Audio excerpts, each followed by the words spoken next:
Welcome to another episode of The Brand Called You, a podcast show that brings you leadership lessons, knowledge, experience, and wisdom from thousands of successful individuals from around the world. I am your host, Ashutosh Garg, and today I'm delighted to welcome a senior corporate professional turned entrepreneur, Abam Mambo. Abam, welcome to the show. Thank you for having me, Ashutosh. Great to be here. Thank you. Abam is the managing director and principal consultant of Belonging IQ. She was earlier with Microsoft and GSK.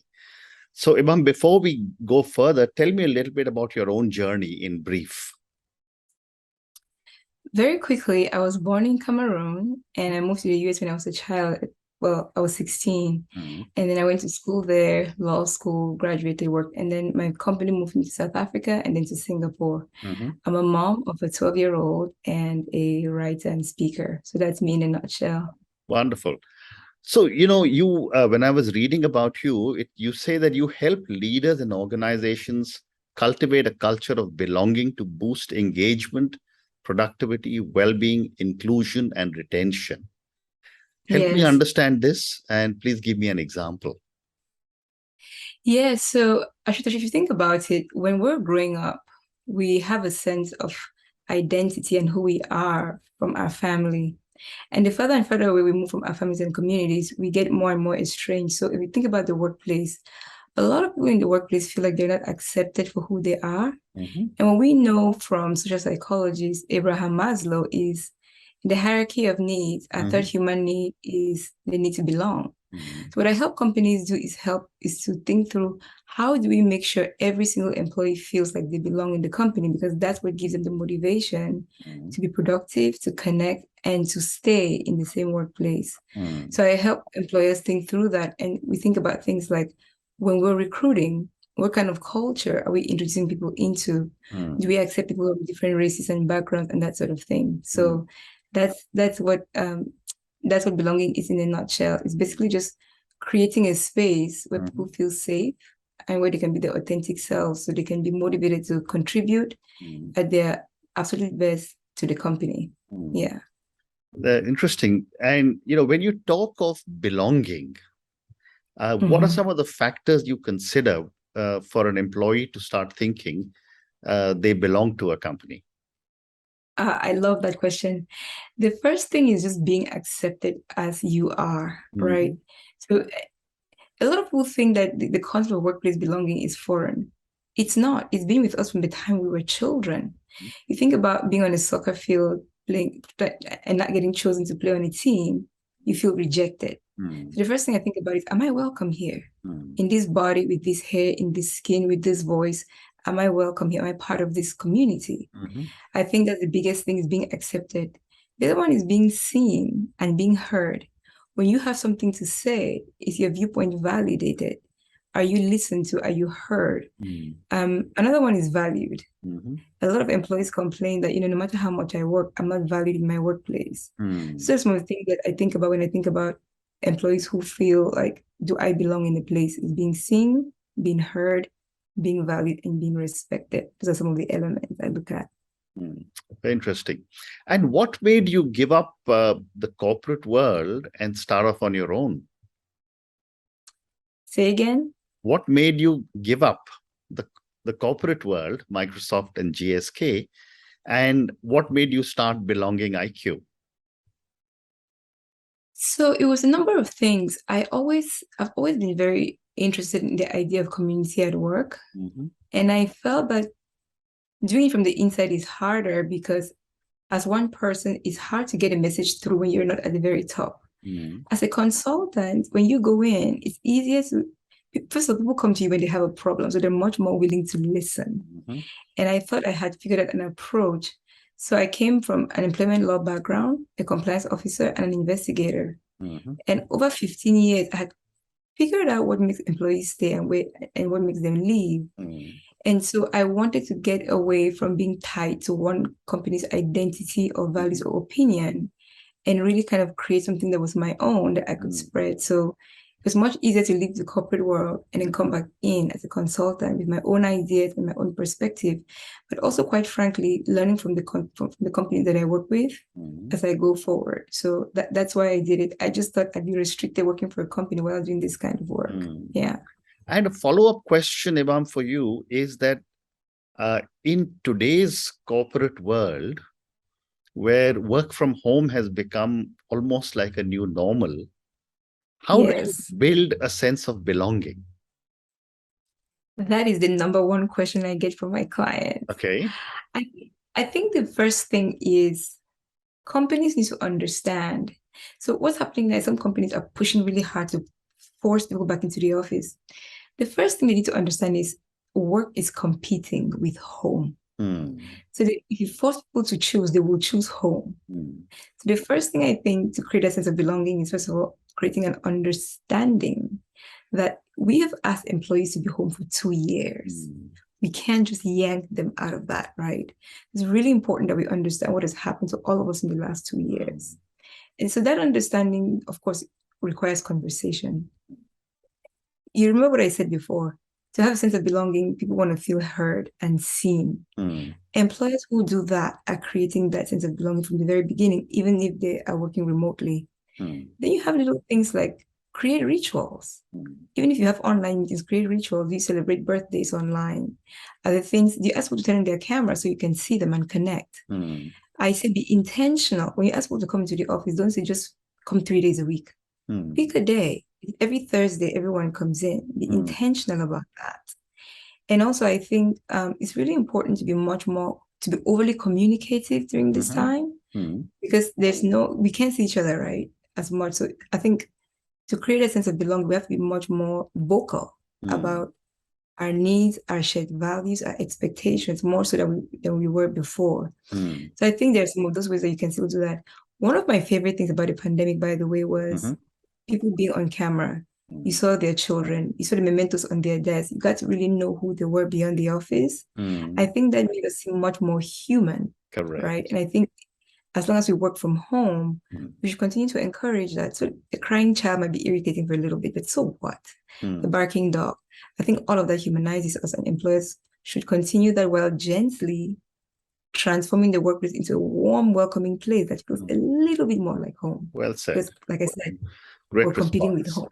But yet, Abam, there is this other challenge which is now coming up repeatedly on working from home, is that there are many people who've decided to take on more than one job. And in the tech space, the tech companies seem to be hitting back. I know in my country, in India, some of the major tech giants have actually fired hundreds of people because they found out that there were people working in 2 different places. What happens to belonging, and how do people tackle it then? So, belonging goes both ways. I think it's important. Trust is at the heart of belonging. Just because you're working from home does not change the rules of the game, right? You signed the contract, you said you'd commit your time to one person. You do that. And so to the extent that you're not, your second job is interfering with your first, I think employers have a right to terminate that contract. I think what is perhaps more important is having that conversation, right? I just think that it's not quite fair to say employers should make this effort to make sure that we're staying at home and then we're off doing our own thing. It goes both ways. At the heart of any community is trust. And once that trust is broken by either side, it becomes really, really hard to say, it's a sense of belonging or a sense of community. Well said. There is this very famous story, without taking names of companies, about a CEO who got into an Uber, and the CEO started talking to the driver, and the driver said, "Oh, I work for this company," where the CEO was sitting at the back, and he said, my company allows me to do multiple things." And the guy in his mind said, "But no, we don't have any such provisions in our contract." So these kind of goof-ups do happen. But Eba, moving on, you also do a lot of work in the area of diversity, equity, and inclusion. Let me start by asking you, what, in your view, are some of the inequity challenges being faced by women and minorities in the world? I think right there, just the terms you used, female and minority, right? There's already this sense that they are second-class citizens in the workplace. They don't have the same access to power, to the support system. And so right away, I think, let me start with women. There's a program I run called Closing the Knowledge Gap. One of the things that I've seen with women in corporate is without the same access to information, it's really hard to have the same level of like the playing field, right? So in the US, we say the men have the golf course.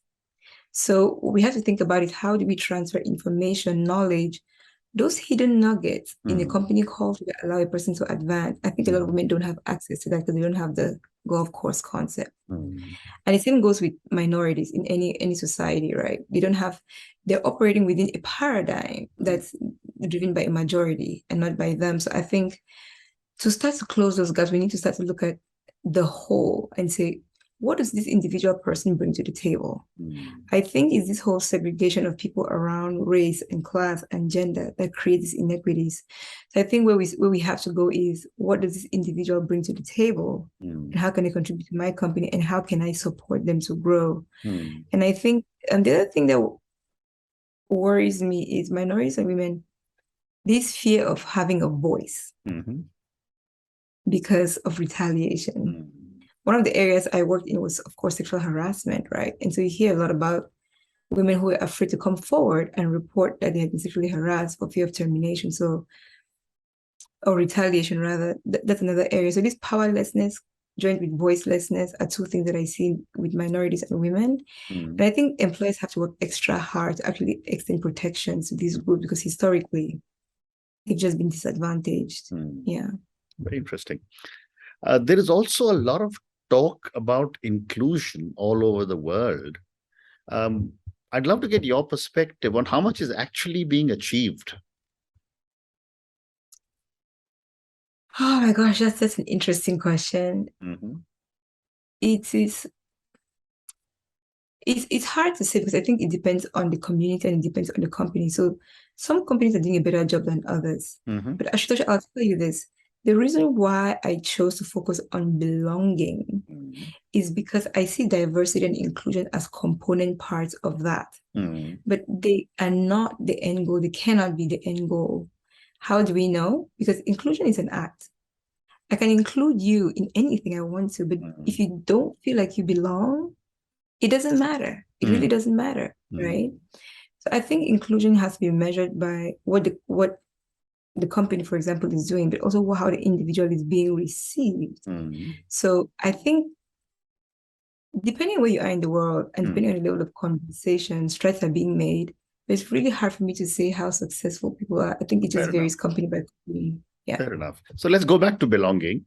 Belonging Yes. IQ. You consult in 4 areas. One is belonging and community, then there's diversity and inclusion, engagement and speak up, and personal development. Can you help me understand each of these areas and the kind of work that you're doing? And please share some examples. Yes. So with personal development, let me start there. I focus on empowerment. So we look at where do you want to go with your life? And how do you get there? And the specific way I help people with that is public speaking. So as a public speaker, I know communication is so important, whether you're an employee or a leader. So that's one very specific area where I coach people is public speaking. How do you communicate on a stage with your employees, as an example? Diversity and inclusion, I really focus on simplifying and demystifying diversity. I think in America, for example, we focus so much on race and gender. In Asia, it's kind of a novel concept in some parts of Asia in the workplace where diversity is. Yeah. What I'm trying to do in this area is really kind of simplify and demystify what diversity is to tell people for as long as humans have been on earth, there has been diversity. Correct. So it's nothing to be afraid of. Speak up is exactly what it is. Encourage your employees to speak up. We hire people and pay them for their ideas. And then we shut them up when they come into the office. And I say, if you want your money's worth, you have to let employees speak up because they're sharing their ideas, their creativity, and it all flows back to you. And of course, engagement ties to belonging. When people feel like they belong, what the research tells us is that there's a 91% correlation between sense of belonging and engagement. So if they feel like they belong, they perform better, they're more productive, they're more trusting, and they stay with you longer. So that's everything in a quick nutshell. No, I understand that. But a follow-up question for you is this word that is used all over the corporate world, and I've seen it over 4 decades of that I've been working, is loyalty, right? Companies want loyalty, bosses want loyalty. How do you differentiate between loyalty and belonging? I do not like the word loyalty. And I'll tell you why. I think in the company context, it almost feels like it's threatening. And it feels like it's owed. I do this for you, therefore you're loyal to me. Right. Which is why I don't use the term loyalty. I use retention. I use belonging. Because to me, those are much more, they feel more voluntary, right? In the company context, we say, employee loyalty. It's as if you signed a contract and now you have to conform in a way that is perhaps unreasonable. Whereas belonging means everything, all the factors are there, they're conducive, and therefore I come to you of my own volition, and I stay with you of my own volition, and I give of my own volition, and I give you my all. Loyalty just feels much more like you have to do it, and if you don't, you're a bad person.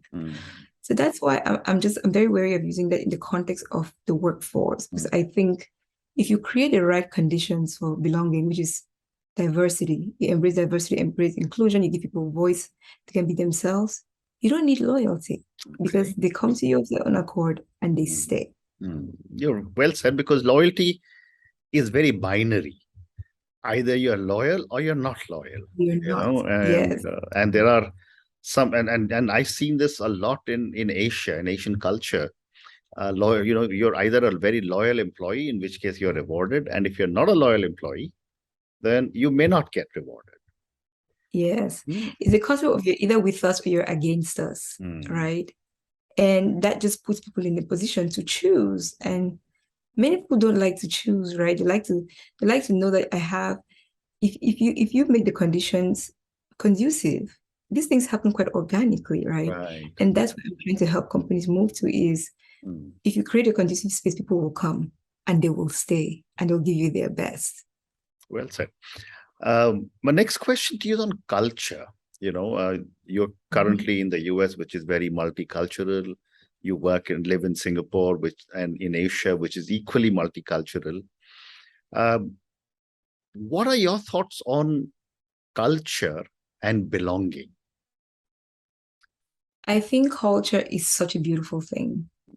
I've lived in Cameroon, I've lived in South Africa, I've lived in the US, I'm living in Singapore. And I can tell you, I am so enriched by it. My 12-year-old son has lived in all these places with me, of course. And he's such a world citizen, he's a global citizen. He sees the world from multiple perspectives. I think culture is a beautiful thing. And what has happened, unfortunately, is that the more we push it out of our lives and out of the workplace, the more foreign culture seems. And so for me, I think we need to bring back elements of culture into our lives. It's what, for many of us, it's what defines us. There's company culture, there's religious culture, there's community culture. Culture is a beautiful word. It's a beautiful thing. And I think we've made it ugly and we need to reclaim it. Well said. And my last, sorry, go ahead, please. And I said, and everybody belongs to a culture or comes from a culture. It's something we all have. So I'm not sure why there's this. But how much does culture impact belonging? There are some cultures where you actually say that, oh, I'm a part of this, and this is my family, and I'm from a large family and a joint family, and there are some which are from nuclear families. How much of that culture that I or any employee brings to an organization impact belonging? A lot of it does, to be honest, a lot of it does. And that's why diversity and an embrace of diversity is so critical to belonging, because people come from very different cultures, sometimes with opposing views. So being of an open mind is so critical. Otherwise, we're sitting on these ends, right? The way I look at it is, if I'm exposed to one culture, I only know one thing. I always say that a child who never leaves home thinks his mother is the best cook. Correct. If you've explored different cultures, then you pull strands of the best, right? And now it just makes you much fuller as a person. And I think that's the beauty of the workplace, just like school. You learn from different people, you embrace different things, and you're made whole and better as a person. But Well said. that's one woman's view. Well said, absolutely. And my last question, if I may, and that is, this question is for the many, many people who will listen to our conversation. Based on your vast experience, you're having lived in so many different countries and locations, what would you say are 3 lessons you would want our viewers and listeners to take away from our conversation? Oh, what a lovely question. The first one is listen. That is the biggest, most ignored gift we can give another person, is to listen to them. The second one is to have an open mind. It goes a little bit with listening, but having an open mind. If your mind is open, you expand yourself. You're not expanding the other person, you're expanding yourself, you're growing. And the third one is to be curious and pay it forward. I know it's 4, I've cheated there, but to be curious and to pay it forward. I'm big on giving back. So being curious and paying it forward, I'll put them together because I only have 3 slots, but I have 4 things. What is the fourth one you said? Being curious and? Paying it forward. Paying giving it back. forward. Got it. Okay. Yeah, absolutely. Wonderful. And on that note, and your 4 amazing lessons, which are listen, it's the best gift you can give to anybody else. Have an open mind. It's so critical to make sure that whatever we do or listen or speak, we have an open mind to whoever we are communicating with. Be curious. Nothing can be more important than that. And for everything that we keep receiving, remember to pay it forward. Thank you, Abam, for speaking to me. Thank you for talking to me about your journey. Thank you for talking to me about belonging IQ and all the wonderful work you're doing here. Thank you for speaking to me again, and good luck. Thank you so much for having me, Ashutosh. And yes. Thank you. Thank you for listening to the Brand Called You videocast and podcast, a platform that brings you knowledge, experience, and wisdom of hundreds of successful individuals from around the world. Do visit our website www.tbcy.in to watch and listen to the stories of many more individuals. You can also follow us on YouTube, Facebook, Instagram, and Twitter. Just search for the Brand Called You.